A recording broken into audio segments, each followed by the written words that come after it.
The last thing I want to talk about are some non-mathematical uses of Venn diagrams, mostly because when I was growing up, I didn't first see Venn diagrams in a math class. I'm pretty sure it was like social studies or something like that.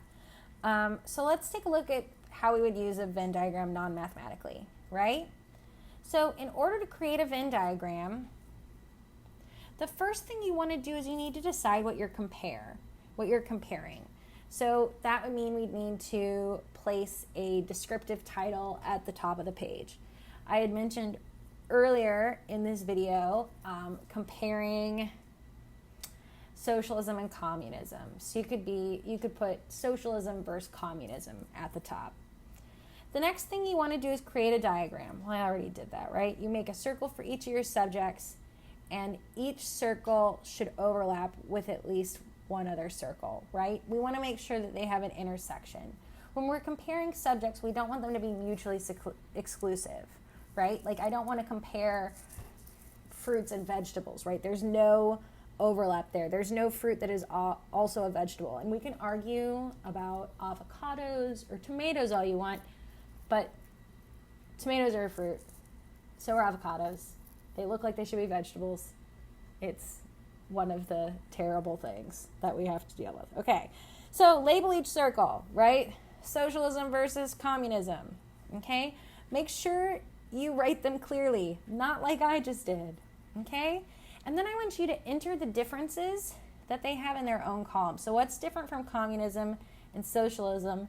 And then I want to do what in the middle is what they have in common in the intersection. That's where you enter the similarities.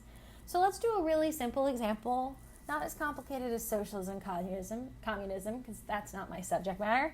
Let's talk about cats and dogs. Now that I've sent you pictures of both Bobby and Bailey, let's talk about cats and dogs. So here is our Venn diagram. So we could have cats versus dogs. It's a highly contested subject matter right now. So I want to have cats and I want to have dogs. Okay. So what are some things that dogs do that cats don't? Well, dogs bark. Okay? Dogs have to go for walks. I know you can walk a cat, but give me a break. Okay. What about cats? Cats meow. Cats use a litter box. True story. And I guess maybe dogs sleep all day. I haven't had a dog before. Okay, what do they both have in common? Okay, they both have ears. They're both pets. They're both cute. That's objective. They both have whiskers. So those are some things that cats and dogs have in common, and here where they differ. And I'm sure you could think of many more things to flesh this out. I like using this tool, especially when I'm trying to write a paper. So my research now focuses on non-traditional students and international students. So where are they different? Where are they the same? That can be really important for me to figure out what direction I'd like my research to head.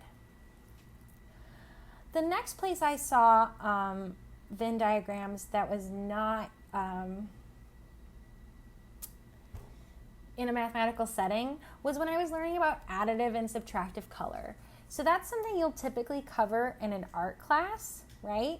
But I wasn't taking art. I was actually working at a screen printing company, right? And they used additive color.